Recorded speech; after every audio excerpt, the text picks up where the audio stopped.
ये धोती 8 साल के बच्चे के लिए बनने वाली है। सीट घेर है 24 और लंबाई है 26। हमने 2 टुकड़े कट कर लिए हैं। ये सीधा पल्ला है, बॉर्डर भी सीधी है और ये पल्ला भी सीधा ही रखना है, बॉर्डर सीधी है। लंबाई है हमारी 26, तो इस तरह हमें लंबाई का नाप लेना होता है। अब टेप हमने इस तरह से रखी तो ये 27 यानी 1 इंच बड़ा हमने कट किया हुआ है। इस तरह से ये लंबाई हमने 27 ली और यहाँ से साड़ी को हमने कट कर लिया।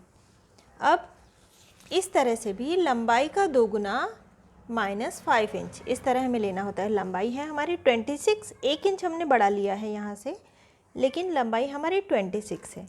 अब ये 26 एक बार और यहीं से हमने टेप रखी तो ये 26 यहाँ हो रहा है, यानी 1 2 3 4 और 5 इंच कम, लंबाई का 2 गुना -5 इंच इस तरह नाप लेना होता है एक पैर के लिए। और इसी तरह ये दूसरे पैर का। अब सीधे पर सीधा पल्ला हमने रख दिया है। हमारे सीधे हाथ वाला कोना बॉर्डर उस ओर है, इस ओर से कटा हुआ भाग है। हमारे सीधे हाथ वाला कोना, इस पर हमें इस तरह क्रॉस में टेप रखनी है। 5 इंच पर निशान लगाना है, 5 इंच पर, 6 इंच पर भी लगा सकते हैं और इस तरह हमें इसे गोलाई दे देनी है और ये भाग कट कर लेना है। अब यहाँ से हमें नाप लेना है हमारे उल्टे हाथ की ओर से। यहाँ से हमें सीट घेर का नाप लेना है। सीट घेर है 24 यहाँ पे है, तो इसे हमें फोल्ड कर लेना है टेप को एक बार और एक बार और, यानी इसका चौथा भाग हमें निकालना है। इस तरह हमने इसे फोल्ड कर लिया। अब टेप को खोलना है। ये 6 इंच हो रहा है, यानी ये 6 इंच हो रहा है। अब इसमें हमें 3 इंच प्लस करना है। आपका जो भी नाप आए 3 से 4 इंच आप मिला सकते हैं। यदि बिल्कुल फिटिंग में चाहिए तो ही 2 इंच मिलाना चाहिए। यदि थोड़ी ढीली ढाली धोती चाहिए तो 3 से 4 इंच मिलाना चाहिए। 1 2 और 3 इंच में प्लस कर रही हूँ, यानी 9 इंच। सीट घेर का चौथा भाग हमने लिया और 3 इंच इसमें प्लस कर दिया। अब इसे इस तरह से हमने फोल्ड कर लिया। अब जो सीट घेर का नाप है 24, इसका हमें तीसरा भाग निकालना है। टेप को हमने इस तरह 1 2 और 3 बार फोल्ड कर लिया। अब ये 8 इंच हो रहा है। अब इस तरह से हमने रखा 8 इंच, क्योंकि ऊपर से हम नेफा अलग नहीं लगाने वाले, इसके अंदर ही फोल्ड कर देने वाले हैं और ये सिलाई में भी जाएगा, इसलिए इसमें हमें 3 इंच मिलाना है। 1 2 और 3 इंच, यानी 11 इंच। 11 इंच पर मार्किंग कर रही हूँ। इस तरह मार्किंग कर लेनी है और यहाँ से 4 इंच नाप लेना चाहिए। 3 इंच भी लिया जा सकता है। 4 इंच पर मैं नाप ले रही हूँ। फुल साइज़ के लिए यहाँ 5 इंच पर नाप लेना चाहिए। यहाँ से भी मैं 11 इंच पर मार्किंग कर रही हूँ, 11 इंच। इस तरह से दोनों भागों को मिला लेना है और दोनों भागों के बिल्कुल बीच में, यानी 2 इंच पर हमने एक निशान लगा दिया। अब इस तरह से गोलाई दे दी। ये 2 लकीरें हमने खींची 11-11 इंच की। ये अंतर 4 इंच का था, ये भी अंतर 4 इंच का था। बीच में हमने निशान लगाया, इस तरह गोलाई दे दी। अब इस भाग को हमें कट कर लेना है। अब ये आसन वाला भाग हमने कट कर लिया है। अब ये इस तरह से हमारे 2 पल्ले कट हो गए हैं, सीधे पर सीधा ही। अब ये वाला जो भाग होता है गोलाई वाला, ये हमने 11 इंच का लिया था, लेकिन इस तरह गोलाई में कटते कटते ये थोड़ा बड़ा हो जाता है। इसका हमें नाप ले लेना है। ये लगभग 12 इंच का हो रहा है।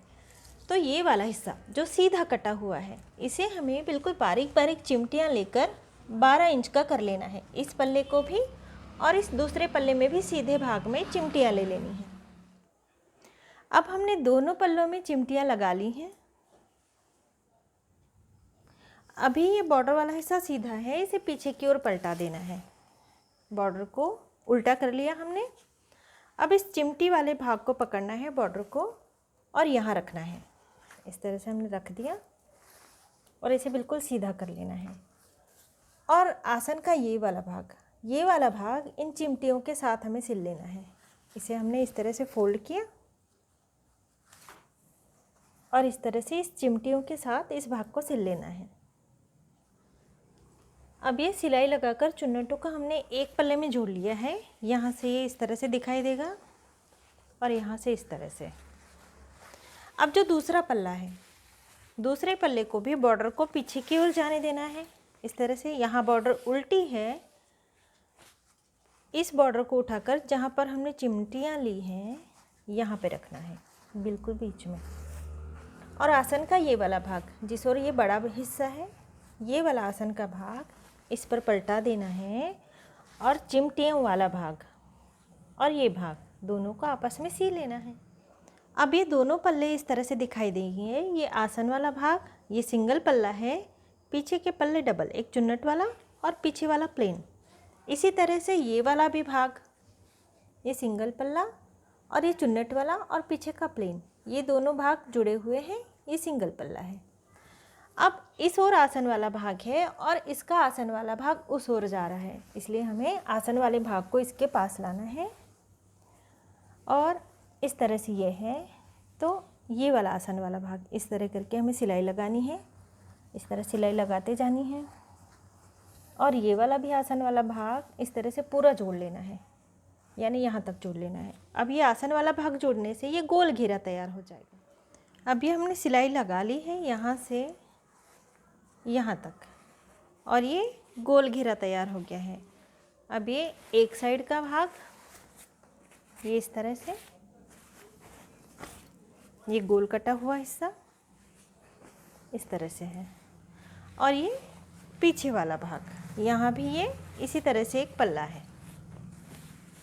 अब ये जो गोल पल्ला है, ये चुन्नट वाला भाग, अब ये जो गोल काटा हुआ भाग है, इसे हमें ऊपर की ओर लेना है बॉर्डर को। बॉर्डर 3 इंच चौड़ी है और इतनी चौड़ी ही हमें प्लीट लेनी है। इस तरह हमें यहाँ से लेकर इस गोल घेरे को घूमते हुए यहाँ तक हमें प्लीट ले लेनी है, ये इस हिस्से तक। इस तरह हमें प्लीट लेनी है।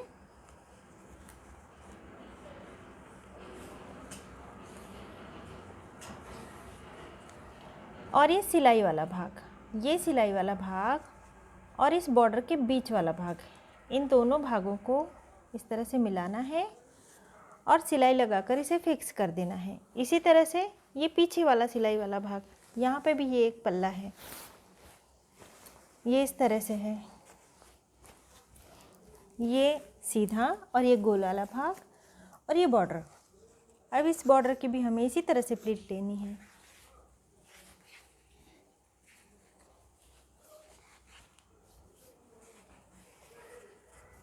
और ये सिलाई वाला भाग और ये बॉर्डर का बीच वाला भाग, इन दोनों को मिलाकर बॉर्डर को फिक्स कर लेना है। दोनों ओर की बॉर्डर हमने फिक्स कर ली है, इस ओर की भी और इस ओर की भी।